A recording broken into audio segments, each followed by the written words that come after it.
Well, a very good afternoon from Stirlingshire. It's the 6th day of July 2024. You can see some of the old pagan symbols up there in the Abbey. When the Abbey was built, I think was it the early 13th century,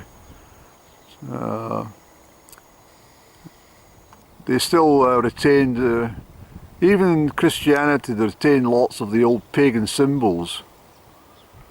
But I'm down in Cambuskenneth. I've come down because I was down in Stirling for a purpose, and I had to shoot out, well, I can understand why so many people go to retail places on a Saturday, because there's bugger else to do unless you're tramping around in the mountains, and with the clouds showing dark spots of rain intermittently, it's not worth getting soaked.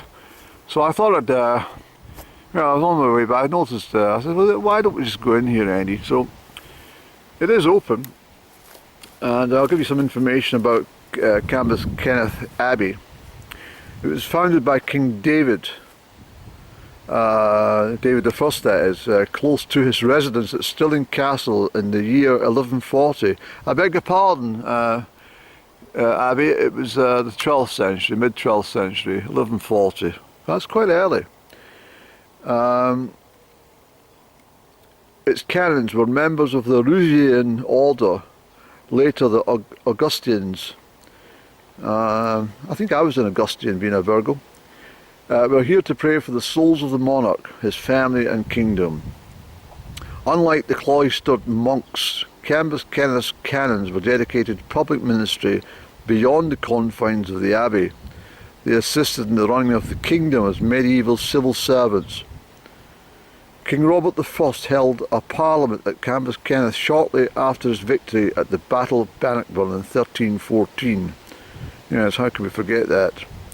Those Scots who had opposed him were stripped of their titles and estates. Yes, they got them back, I think. 12 years later, another Cambuskenneth Parliament agreed the line of royal succession to follow Robert that ultimately put the Stuart dynasty on the throne in 1371. I think they were there until the late 1680s. The Abbey was burned down in 1383 by the army of English King Richard II. So that's not the original building. Well, that makes sense, doesn't it?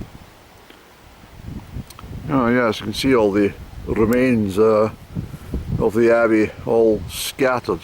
Here's a picture of what it looked like in its early days. Yes. The Abbey was reduced to ruins after the Protestant Reformation of 1560. Much of its stonework is said to have been reused in the construction of Mar's Wark, a mansion close to Stirling Castle, which was the home of Earl of Mar and owner of Cambuskenneth. Oh well, no wastage there, recycling the stonework, eh? The freestanding bell tower pictured in 1773 down here, in here, may have survived because it was a useful lookout over the flat castle Stirling. It was restored in 1865. This is what the one we're looking at, you fool. So this is the restoration of in 1865.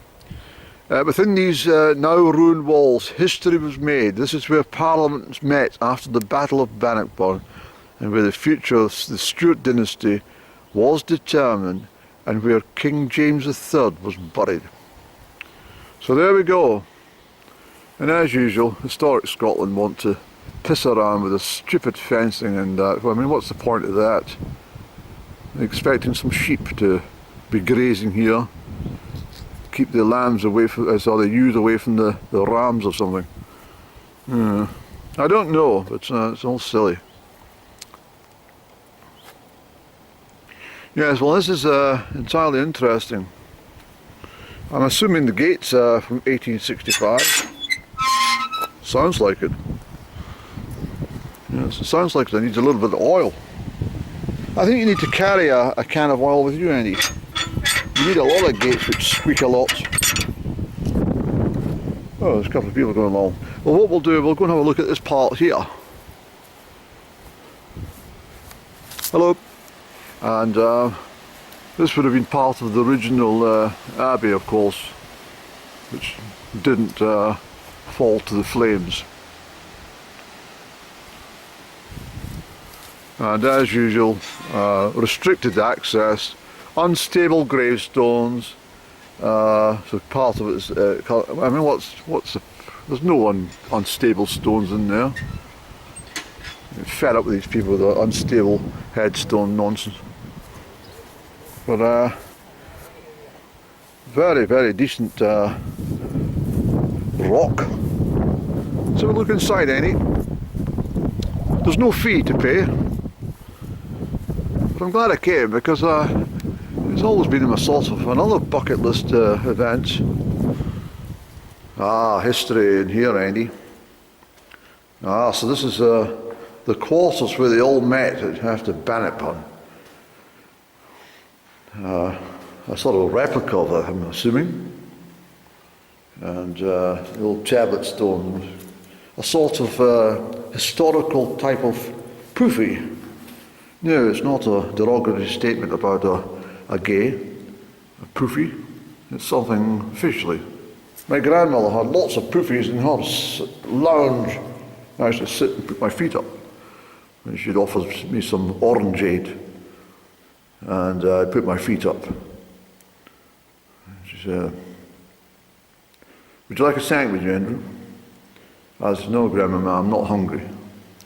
I'll make you a sandwich."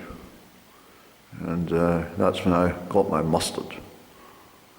English mustard that Mum eventually bought it for me in the shopping list, but not originally. What am I talking about? So this is a little area, I'm assuming. It's a bit dark, Annie, but you get the drift.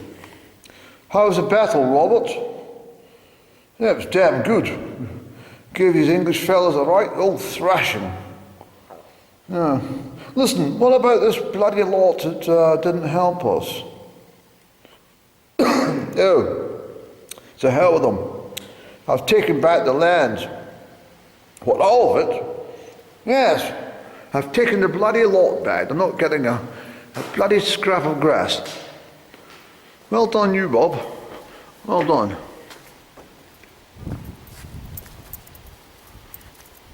I mean, lots of the land was forfeited during the Jacobite Rising as well.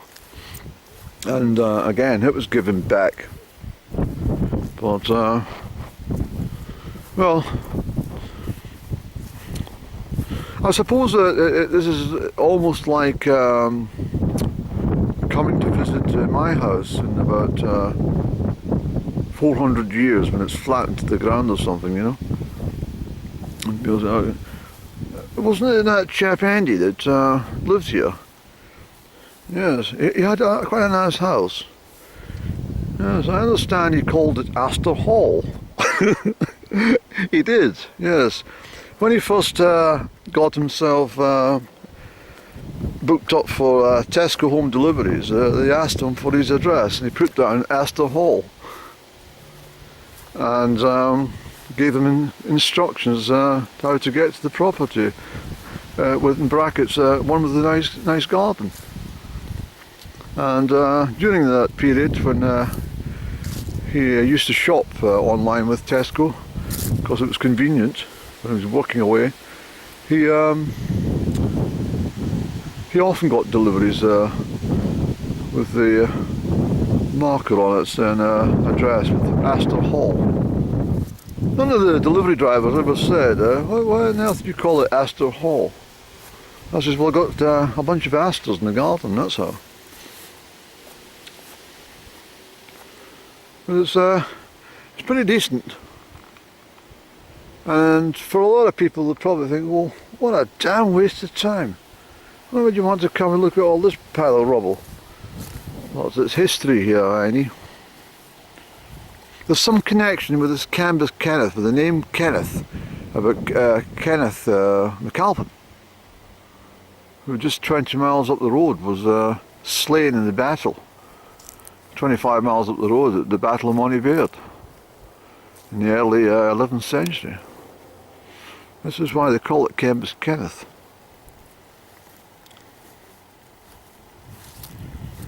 It is a village. There's a village called Cambuskenneth. Look how dark the clouds are becoming, Eddie.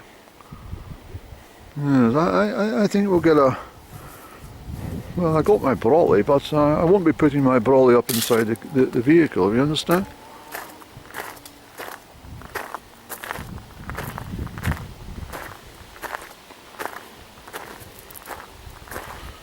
Oh. Cannon's dormitory, the site of. This was sited on the first floor and ran the full length of the range. I mean, what a place to live, eh?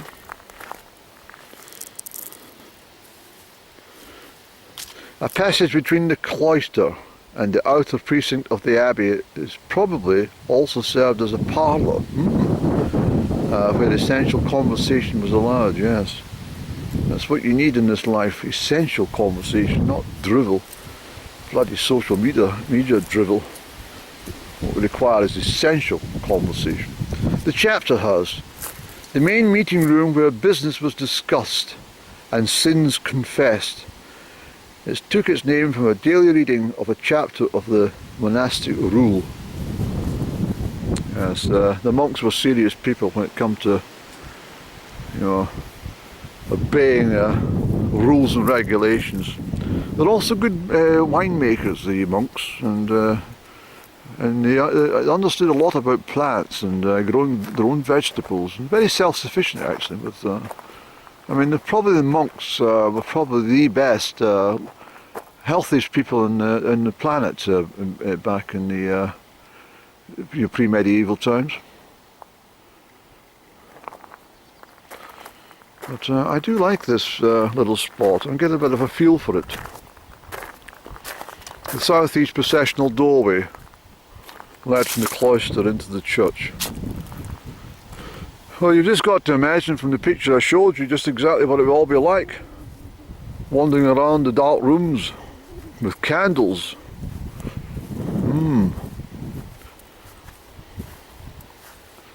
Yes.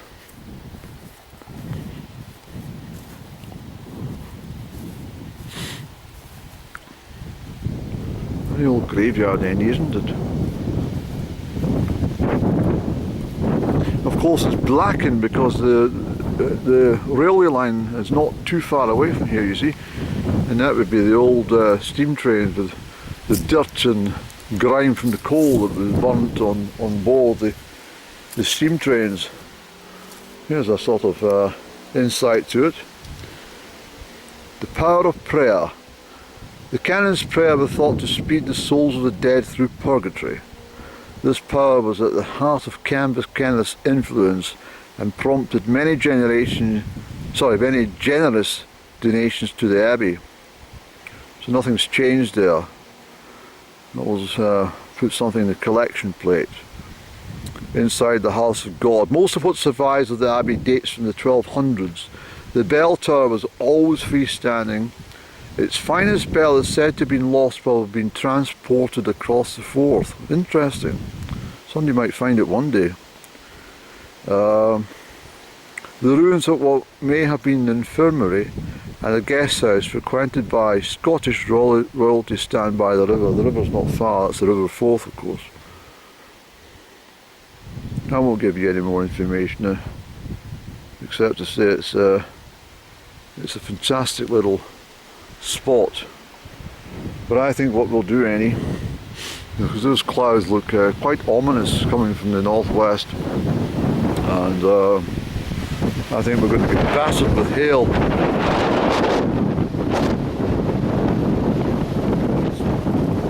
Well, it's not been right.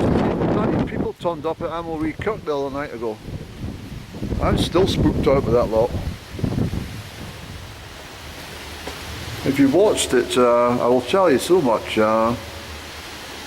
I've tried to work out the length of the window. I'll put it up actually. If you look at the length of this window, can you see? Well, each of these people who walked past, including the young girl who was first, as I noticed, staring in, followed by the woman with the black hair, and then the three gentlemen. I said they had a sort of Portuguese or Spanish appearance. That's the mind sort of working that out. But they could have been Scottish with that sort of ancient, discoloured look. I'm not sure, but what I was trying to work out is how I got the whole lot in progression, all managing to stare in face on to the window. Because in order to walk along that way, you would only be able to tilt your head so far. You know, you'd only be able to tilt your head 45 degrees. I wouldn't be able to see the face, you know, straight on. It's all a mystery, Annie. But I'm glad I've come down here, and I'm grateful. I'm grateful to the people here. Yes, Annie, we know you're here. Come on. Hello there, Robert. That's through here, eh? Oh, a bad feeling there. No, I don't like that part. No. Let's try that again, just to be absolute. Oh, no. I don't like that bit. There's something very dark about that, actually, Annie. No, I don't like that. Oh. Let's get out of here.